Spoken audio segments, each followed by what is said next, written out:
A to B உங்கள் பசியார எங்கள் ருசி பேசும். அனைவருக்கும் வணக்கம். தூத்துக்குடி மற்றும் சுற்றுவட்டார பகுதிகளில் தொடங்கப்படக்கூடிய பன்னாட்டு நிறுவனங்கள் மற்றும் பெரிய ஆலைகளில் உள்ளூர் மக்களுக்கு முன்னுரிமை வழங்கப்பட வேண்டும். வேலை வாய்ப்புகளில் பிற மாநிலத்தை பயன்படுத்தக்கூடிய அந்த கம்பெனிகள் உள்ளூர் மக்களுக்கான வாய்ப்புகளை கொடுக்க மறுக்கிறார்கள். எனவே அதற்கான சட்டத்தை இயற்ற வேண்டும் என மத்திய மாநில அரசுகளை வலியுறுத்தி நேற்றைய தினம் புதிய தமிழகம் கட்சியின் சார்பாக தலைமையில் ஆர்ப்பாட்டம் நடைபெற்றது. நேற்று என்னென்ன கோரிக்கைகளை எல்லாம் முன்வைத்து ஆர்ப்பாட்டம் செய்தோமோ அதையெல்லாம் வலியுறுத்தி இன்று தூத்துக்குடி மாவட்ட ஆட்சியர் அவர்களை நேரடியாக சந்தித்து மனு அளித்திருக்கிறோம். குறிப்பாக இன்று 2:30 மணிக்கு மாவட்ட ஆட்சியர் டைம் கொடுத்தாரு.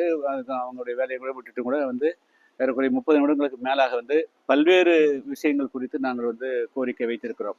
ஒன்று, இந்த தொழிற்சாலைகளில் உள்ளூர் மக்களுக்கு முன்னுரிமை அளிக்கப்பட வேண்டும். இரண்டாவது, இந்த பொட்டலூரணி மக்கள் மீன் கழிவு தொழிற்சாலைகளால் சுகாதாரக்கேடு தொடர்ந்து ஏற்படுகிறது. அங்கே பல கிராமங்களில் மக்கள் வாழவே முடியாத நிலை ஏற்படுகிறது. எனவே அந்த ஆலைகளை மூட வேண்டும் என்ற கோரிக்கை மாவட்ட ஆட்சியரிடத்தில் விரிவாக பேசிக்கிறோம். அதே போல புதிய முத்தூர்ல முத்தூட் ஃபைனான்ஸ் கம்பெனியிலிருந்து சாதாரண ஏழை எளிய மக்களிடத்தில் 10 பவுன் நகை, 5 பவுன் நகை என 3000-4000க்கு மேற்பட்ட பவுன் நகைகளை எந்த விதமான ரசீதுகளும் இல்லாமல் வாங்கி நீங்க ஒரு நாள் கழிச்சு கொடுக்குறோம், 5 நாள் கழிச்சு கொடுக்குறோம், 10,000 கொடுக்குறோம், 20,000 கொடுக்குறோம், இப்படி மோசடி செய்து ஏழை எளிய மக்களிடத்திலிருந்து பல பேரிடத்துல அந்த நகைகளை மோசடி செஞ்சுக்கிறாங்க. 3 வருடங்களுக்கு முன்பு அதாவது எஃப்ஐஆர் முதல் தகவல் அறிக்கை சமர்ப்பித்து அதாவது பதிவு செய்யப்பட்டவர் கூட இன்னை வெல்லும் அந்த குற்றவாளிகள் கைது செய்யப்படவில்லை. அடுத்தது அவரிடத்திலிருந்து அந்த நகையை மீட்டு தருவதற்கு உண்டான எந்த நடவடிக்கையும் எடுக்கல.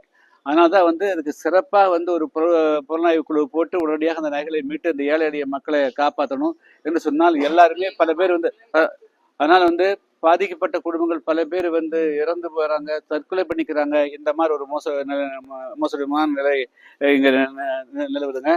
அதே போல இப்போ இந்த பகுதியில காட்டுப்பன்றிகளுடைய தொல்லை நிறைய இருக்குது. அதனால அதை நிறுத்தத்துக்கு நடவடிக்கை எடுக்கணும். அடுத்து மணியாச்சி பகுதியில ரயில்கள் நின்று போகல. 8 ரயில் இருந்தது, இப்போ 2 ரயில் தான் நிக்குது. அதனால அந்த பகுதி மக்கள் வேலை வாய்ப்புகளுக்கு செல்ல முடியாம இருக்கிறது உட்பட பல்வேறு கோரிக்கைகள்.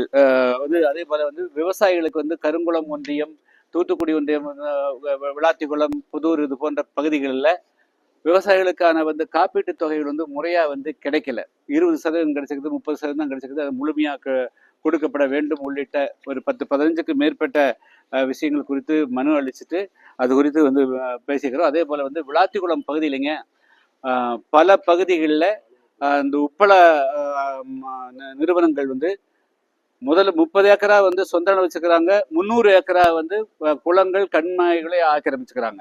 ஸோ அதுக்கு கேட்க போனால் அவர்கள் அடியாட்களை தாக்கப்படக்கூடிய நிலைமைகள் எல்லாம் உருவாயிட்டு இருக்குது.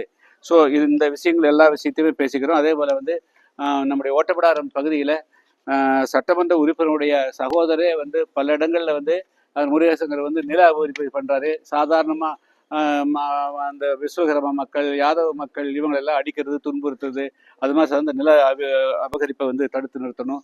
அதே போல பல இடங்களில் விண்டுமில் கம்பெனிகள் அங்க இருக்கிற அடியாளர்களை பயன்படுத்திட்டு அவர்களும் கண்மாயில உடைச்சு கொண்டு போறாங்க. அனுமதி இல்லாமல் ஒருத்தருடைய நிலத்தை வாங்கிக்கிறாங்க, இன்னொரு நிலத்துல போய் பாதை போடுறாங்க. இது போல பல விஷயங்கள் இந்த பகுதியில் நடக்கிறதெல்லாம் சுட்டி காட்டி வைக்கிறோம். ஸோ இதெல்லாம் நடவடிக்கை எடுத்து அந்த மக்களுக்கு உடனடியாக அவர்களுடைய பாதிப்புகள் அவர்களை விடுவிக்க வேண்டும் என்று நான் வலியுறுத்தி இருக்கிறேன். மக்கள் ரொம்ப நாள் இந்த போராட்டத்தில் ஈடுபட்டு தான் இருக்காங்க. ஏன் அரசு செவி சாய்க்க மாட்டேங்குது? அதுல என்ன சொன்னாங்க அப்படின்னா, அதாவது இந்த மீன் தொழிற்சாலையில் துர்நாற்றம் வருகிறது இது அதுக்கு என்ன அளவீடு என்பது குறித்து பொல்யூஷன் கண்ட்ரோல் போர்டில் ஒரு தரம் நிர்ணயம் செய்யாம இருக்கிறாங்க. அதனால மத்திய அரசு அதுக்காக ஒரு அதாவது இந்த அளவுகோல் இவ்வளவுதான், அதுல இருந்து துர்நாற்றம் வரலாம் அப்படிங்கிறத அளவீடு செஞ்சுட்டு இருக்கிறாங்க அப்படி சொன்னாரு. நான் என்ன சொல்லிக்கிறேன்னா, நீங்க அது நடக்கட்டும், மாவட்ட ஆட்சியர் அவர்கள் வந்து சுகாதாரத்துறையின் மூலமாக அவங்க வந்து பொய் சொல்லித்தான் வந்து அனுமதி வாங்கிக்கிறாங்க. அதாவது வந்து மீன் தொழிற்சாலை, அது மீன் தொழிற்சாலை இல்லை ஆச்சுங்களா, அது வந்து மீன் கழிவு தொழிற்சாலை. அதனால வந்து அந்த அடிப்படையில மாவட்ட ஆட்சியர் வந்து அதை ரத்து செய்ய முடியும் அப்படின்னு சொல்லிக்கிறோம். அதே போல வந்து இந்த வின்ஃபாஸ்ட் கார் தொழிற்சாலையிலையும், அதே போல அந்த ஒரிசா அலாய் ஸ்டீல் அந்த கம்பெனிகளெல்லாம் என்ன செய்யறாங்க அப்படின்னா, இப்போ வந்து திட்டமிட்டே வந்து தமிழர்களை, உள்ளூர் மக்களை வந்து வேலை வாய்ப்புல இருந்து ஒதுக்குறாங்க. ஸோ அது குறித்த கடுமையான நடவடிக்கை எடுக்கணும். கட்டாரங்குளத்தில் வந்து தேரி நிலத்திலிருந்து தண்ணீர் குடிக்கிறதால அவர்களுக்கு கிட்னி பாதிப்பு ஏற்படுகிறது, அதுக்கு நடவடிக்கை எடுக்க வேண்டும் எல்லாம் நான் வந்து சொல்லியிருக்கிறேன். அரசு பாலிடெக்னிக் அந்த பையன் அந்த அப்ப வந்து அரசு பாலிடெக்னிக்ல கடந்த 2 மாதங்களுக்கு முன்பு வெடிகுண்டு ஏற்பட்ட விபத்தில் வந்து 4 விரல்களை வந்து ஒரு மாதவன் இழந்துக்கிறாரு. அவருக்கு வந்து மேல் சிகிச்சைக்கும் நஷ்டஈடு கொடுக்கணும் அப்படின்னு சொல்லி கேட்டுக்கிறோம்.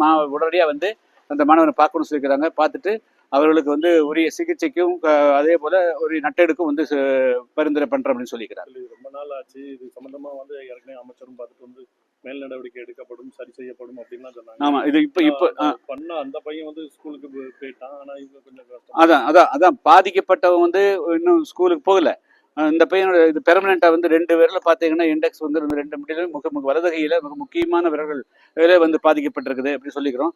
இது இன்னைக்கே வந்து மாவட்ட ஆட்சியர் வந்து சென்னைக்கு வந்து பரிந்துரை செய்யணும்னு சொல்லிக்கிறாங்க. பார்க்கலாம், நாங்கள் நேரடியாக ரெப்ரசன்ட் பண்ணிக்கிறோம், பார்க்கலாம்.